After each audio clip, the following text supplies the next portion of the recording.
Hey, what's up, everybody? We're back next episode. Daniel, how you doing, my man? Hey Shane, what's up, bro? Doing What's great. going on? Yeah, happy weekend to you. So tonight we're going to talk about the dreaded nice guy or nice girl paradox, the syndrome that Hmm. afflicts probably a lot of people. Um, I mean, to be honest, Daniel and I are both recovering nice guys. It is always I guess, a lifelong, struggle for lack of a better word, but we both have come a long ways in the last, I don't know, 5 or 10 years. Reading lots of books, doing men's work, that, just working on ourselves. But it's always, him and I were talking before we hit record. It's always there a little bit. It's always in our core a little bit, and that's not really a bad thing, completely a bad thing, but it is. Daniel, you said a good thing. It's good to just be aware of that and kind of Hmm. watch. Um, I probably could have a dozen stories or more, but I wanted to share, kind of kick things off with a good story that I think illustrates the whole nice guy syndrome. So I was in high school. I was basically a senior in high school, and I used to work at a retail store. And there was this girl that I had this huge crush on, and we would talk and flirt, and things were going okay. And her birthday came up, and so I went to what was it, the Hallmark store, if we remember those. They're still around, I think. But I went and got like a birthday card and like one of those big stuffed bears, and I gave it to her, and she loved it. Like, I think she gave me a big hug, and I was like, yeah, and I was like all happy, and I was all pumped up, and I wanted to ask her out like the next. I forget if it was that time or our next shift or something. And I don't know, something. I don't know. I don't know what I was thinking, to be honest with you, but things were slipping or something. And so what did I do as a nice guy? I went back and bought her another teddy bear. And the look on her face was just like, oh my God. And at the time, I was confused and I was like, huh? Because it's like my mom and dad told me to be nice to women and do this and do Hmm. that. And of course, I thought, oh, well, they like jerks. So if I'm different from the other guys and I'm nice to her and I buy her gifts and do this, she'll like me and she'll go out with me. And who knows? Nope, wrong. And so that was a good lesson to learn. Now looking back at it, so many years later, it's actually funny, and I learned a lot from it, and I know a lot better now. But that is just classic nice guy. So I don't know, Daniel, if you want to share any stories. I don't know if you have any stories, but or just talk about maybe your experience with nice guy syndrome. Yeah, man. No, thanks for sharing your story, bro. I Yeah, appreciate that. yeah. Yeah, that's very vulnerable of you to tell Mm-hmm. us about what happened back then. I've been studying this subject for a long time, and what I've discovered is that we all want to be nice. The problem with people like myself, right, or in your situation, you also experience this, is Mm-hmm. that it comes from a place of lack, right? Lack of something. It's like we don't have enough. Like there is a lot of scarcity that we feel, and that's why we need that sense of compensation. We want to compensate for something that we're not doing. It's like we can't fathom that we're enough and that there is not much we should do about things in life, situations like the one you experienced with this girl. I think she would have been just happy if you were just yourself, Yeah, without you trying to do something extra for her. yeah. Had you And been just happy being yourself, maybe show her your energy, your smile, whatever it was, just being okay with you, I think she would have felt way more comfortable. But because it comes from that place of neediness and like there is something missing there, human beings feel it, right? It's like, what's wrong with this guy? Like, Mhm. Why is she trying to do something extra? Right. And we don't like that feeling.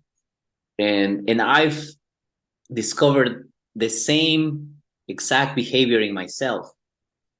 And I guess that's one of the reasons why I became so obsessed with human psychology and how human beings behave, why they behave the way they do. And right now, that's why I teach people how to communicate. And so I think in a way, if we can turn that around, turn that negative idea we have about being needy. Yeah, okay, yeah, we're all needy, right? Or I mean, in our situation, we were the needy ones. But I think we can change that into something positive if we can have the awareness and decide, okay, yes, we are being needy here, but what are we doing in order not to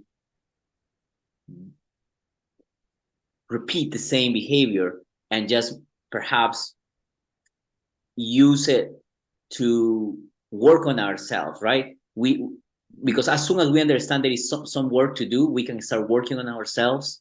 We can start being okay with who we are and realizing that we are enough. So that's my take on it. Yeah. You made me think of something when you were talking, yeah, about neediness, and in my situation with my story that I just told about the teddy bear. The ironic thing about nice guys is they're nice, but they're also not nice. And also in my situation, it's kind of manipulation. It's like a tip, Right, like, exactly. oh, here's a teddy bear. Now what do I get? What are you gonna do for me? Yes, Like, exactly. it's transactional. And that's Mhm. not how love or romance or sex. I Right. mean, it is, but it isn't. Uh-huh. It shouldn't be like that. It should be like what you said. I should be okay with myself as I am, my authentic, honest, vulnerable, open self with, Mm-hmm. well, people, let alone women, Mm-hmm. or not Mm-hmm. just women, but people. Mm-hmm. And also being like that is confidence. Because if you're saying, yo, this is me, take Mm-hmm. it or leave it. I know my value. I know what I bring to the table. What do you bring to the table? Let's see for a match. What's your deal? Hey, let's, and just have no outcome and no. One of my buddies says it well. Don't have an agenda. No agenda, Mm-hmm. other No than just agenda. talk, get to know people, have a good time. That should be your agenda, not let me get sex, let me get her, whatever. Even just get her number technically is it's an agenda. Um, so for the men out there, let's just say, because men typically approach and like ask women out. Not that women can't, but typically that's what men do. Having that outcome independence is what they call it, having no agenda, having no expectations. It's not easy to do, believe me. I mean, I'm working on that myself, but if you can get to a place like that, it's very freeing, it's very liberating. And ironically, you'll do a lot better with women because you're going to be your true self. You're not going to really care if she says yes or no. If she says yes, awesome. If she says no, cool. You maybe met a cool person, you had a good conversation, move on to the next person or move on with what you're doing with your day, whatever it is. Mm-hmm. Um, it's just that's so powerful. What do you think about some of that? Yeah, no, I really like that part when you said that it's transactional, right? We're not Yeah, being honest, and it's like we yeah, want something out of the other person. And the other yeah. person, even though we're not saying in words Mhm. what I mean, we're not expressing it in words, right? But that other person can feel it. And that other person feels that we are not being authentic. We're trying to get something out of them. And no human being likes that. We don't like that type of transaction. Like, why is this guy trying to do something? Maybe he wants something in return, and what if I don't have it, right? And so I feel like as long as we're honest, as long as we speak our truth, in relationships, if we can just be honest to the other person and cut to the chase, like I was telling you, instead of trying to beat around the bush and come up with pickup lines, and that's all fine, you know, because some of these pickup lines are fun to say sometimes, but it has to come from a place of authenticity for them to work. Yes. And so, yeah, and again, I think the problem with being a nice guy is because you feel that you're not enough. So as long as you're seeing that and you're aware that that's where it's coming from, you can instantly turn it around and realize that less is more. The less you say, the less you do, the more impact you're going to have on these other people. And so, yeah, if this is your problem, if you're struggling with being a nice guy, like you and I, you know, experienced in the past, and we still experience it nowadays. I still, you know, have these moments where I want to overcompensate and be extremely nice to other people when, you know, I barely know them even. But then I catch myself and I'm like, okay, I'm just going to shut up and do less. And it works every single time. That's interesting. I have some things to say, but do you have an example about the? I mean, I agree with you, but less is more. Do you have an example about that? Yeah. So instead of doing in just approaching women, for example, or when I find somebody attractive, instead of, you know, in the past I would have like 5, 7, 10 lines ready. These days I only have one. And see, I've decreased the number, right? Yeah, you made it simpler and exactly. Instead of having all these lines to memorize and these routines and like, what was that line again? And then right, you're a weirdo or something. Exactly. So less is more, because see, the more you have prepared, the more anxiety you feel, because it's like, oh, you feel overwhelmed, right? Like, what do I say, right? What do I do? But if you just like apply this concept of less is more, you just come up with one line, and again, you make sure that line that you're gonna say, or whatever you're gonna say, you make sure it's you. Like I was telling you before, make sure it comes from a place of authenticity. Make sure it's real, and people can tell. Well, and women can certainly tell. Oh my God, yes. They're gonna hear it in your voice, see it on your face and your body language. They'll probably know within their cave woman brain will know within about a second. Right. They are even more intuitive and perceptive to these nonverbals, right? So and we did an episode of verbals, yeah. So, but that doesn't mean that men can congruent. Sorry that I True. Yes. Yeah. Oh no, you're good. Yeah, no, I was gonna say that right. Men can do it as well, but women are more they're more wired to look for the nonverbals, tonality, body language, and all that. And so, men, you got to be really cognizant of that. Really, honestly, a good way to just something I've been doing. I think we talked about it. If you're not feeling confident or you want to feel a little boost, just stand up just a little straighter, and put your chest out just a little bit. Just that little change will make a big difference. And she's going to notice, I promise. Women will notice that stuff. They notice the good and the bad. It goes both ways. But what I was saying earlier is it's called being congruent. So make sure it's authentic and congruent with your style, just your core, basically. That's why a lot of those canned pickup lines, yeah, they can work. Maybe they can get a conversation rolling. They're not bad for that. But you got to really, if it's something that doesn't work with you or the situation, it's going to blow up in your face. So, you know what they say the best pickup line of all time is? Hello or hi or what's your name? Right. My name is name? What's your name? Daniel? Cool. Now you're already, or just pick something around you that she's holding, doing, something around you, wherever the situation that you are. I mean, those are all just fine. They're really good.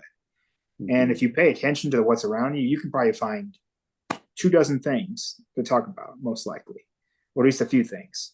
So, but I want to go back a little bit. What you said about, I think you hit it on the head pretty well when you said these nice guys, or I guess even nice ladies, nice gals as well. It's because it's coming from a place of lack or scarcity, or I am not enough. So that's probably fits with me. I didn't feel like I was enough, so I had to buy this girl's affection essentially, and obviously that didn't work. Yeah, but the I hate kind of using this term, but the term bad boy, right? They don't give a what about what women think. It's true, and I'm not saying you shouldn't go to the other extreme of like being a jerk or being a bad boy or not giving any crap about yourself or others. But that's one of the they have no outcome dependence. They just don't care whether she says yes or no, goes home with him or not. He does what he wants. People who are really just really themselves and don't care about being judged. I mean, for the most part, that's why they have a lot of success. I mean, look at Steve Jobs. He used to wear the same outfit every day, but he didn't care because he was killing it. He was doing a great job. Yes. Exactly. So yeah, all this in the nice guy nomenclature. This is called, covered or covert contracts. The whole, I'm doing XYZ for you. I cleaned the garage. I folded the laundry. I bought you a teddy bear. Now give your sex to me. That's not how it works, guys. It's just not, it's never going to work that way. I mean, good luck with that. Right. And ladies, it goes both ways. You might cook him dinner. You might do all these nice things for him.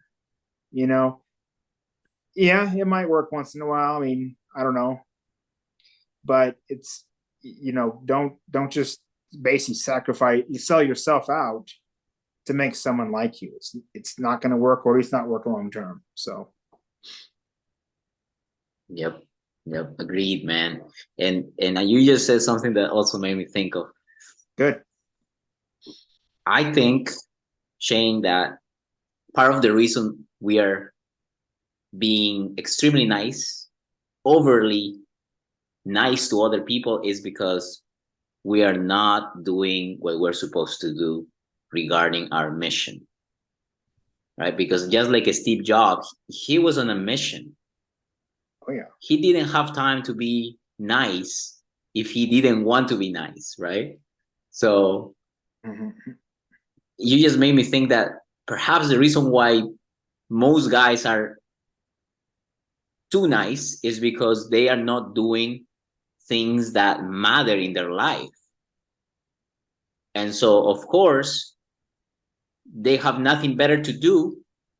And so they have to please other people instead, when they could be using that energy to kill it in life, right? To do something meaningful for them rather than other people. So I guess you hit it on the head when you said, and you put Steve Jobs as an example, because I think that's great. I think that just made me think that the moments that I'm not, or rather the moments that I'm too nice, is because I'm forgetting about my mission. And so I should snap out of it and get back on the mission so that I stop being too nice. Because when I know what really matters in my life and I'm on that shit, then I'm going to be less nice when there is no need to be. You know what I mean? Yeah, I think we should clarify something here for people. We don't want to confuse. We're not saying don't be nice. We're not saying be a jerk, be an asshole, be a psychopath, and don't care about other people.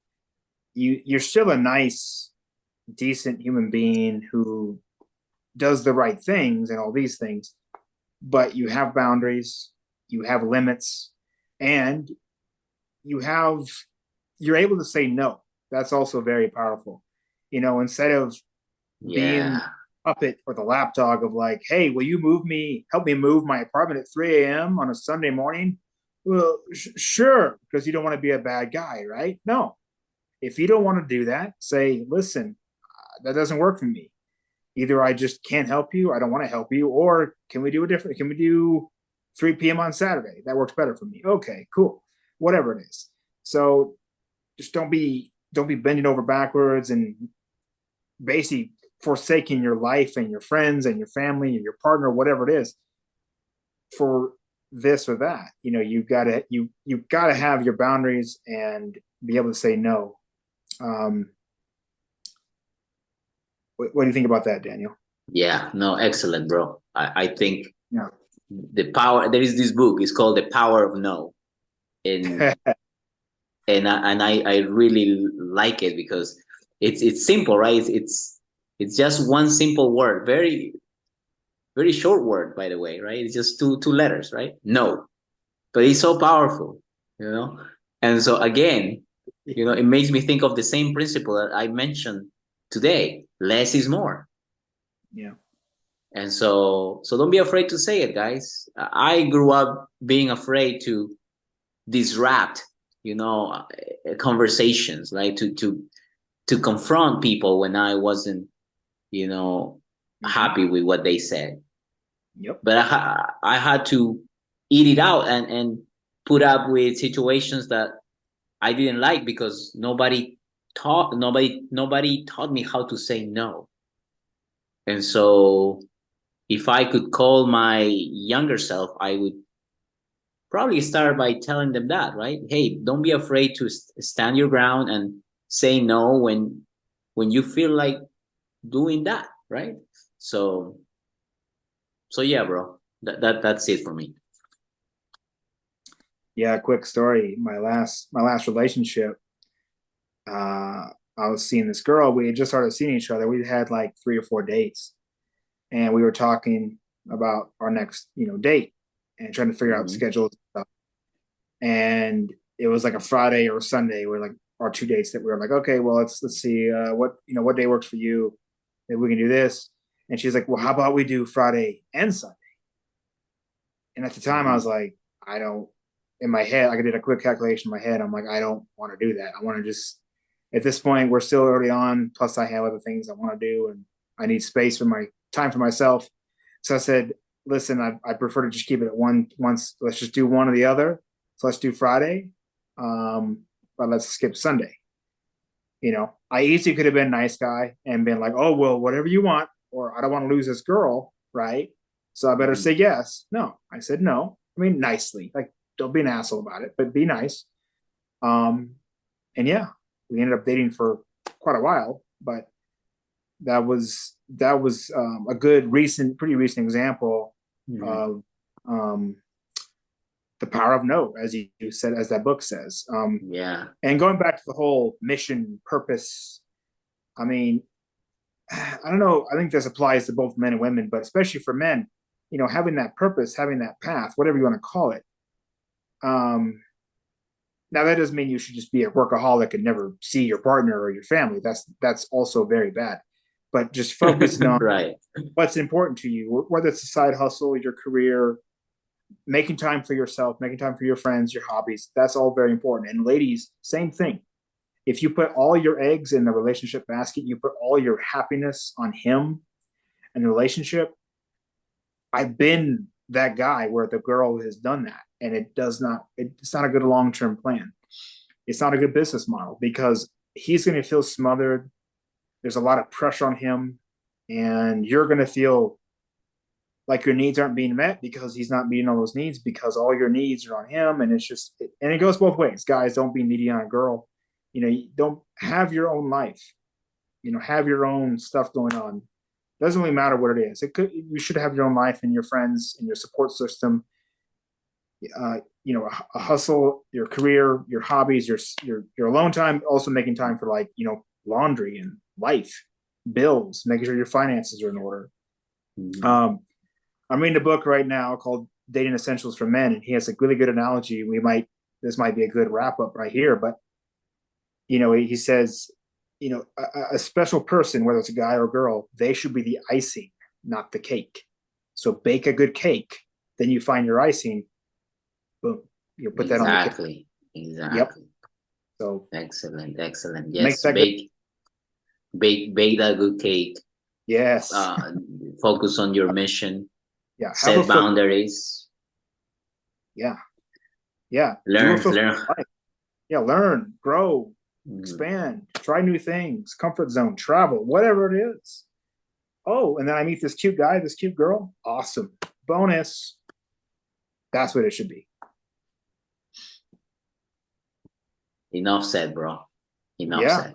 I think we've. Any final thoughts on the nice gal syndrome? I'm good, bro. I think you said it all. Yeah, I think we did. I think we'll probably do other episodes about this one because this is such a deep topic. We could.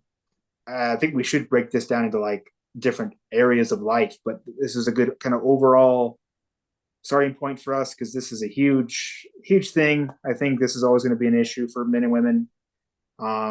And since Daniel and I are going through it, still learning through it ourselves and going through our bumps and bruises and learning curves, it's always a thing. But yeah, everybody, hope you enjoyed the episode.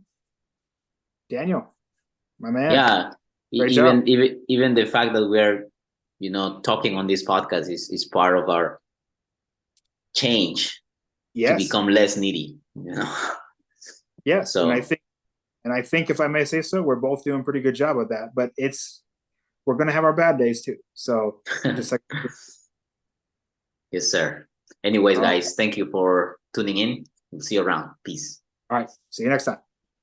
Hey, everybody. Thanks for watching and listening. You can find us anywhere you get your podcasts. Also, follow us on YouTube for the full-length videos and other shorter videos and other content. Same thing on Instagram and TikTok. Just search for Dating for Late Bloomers.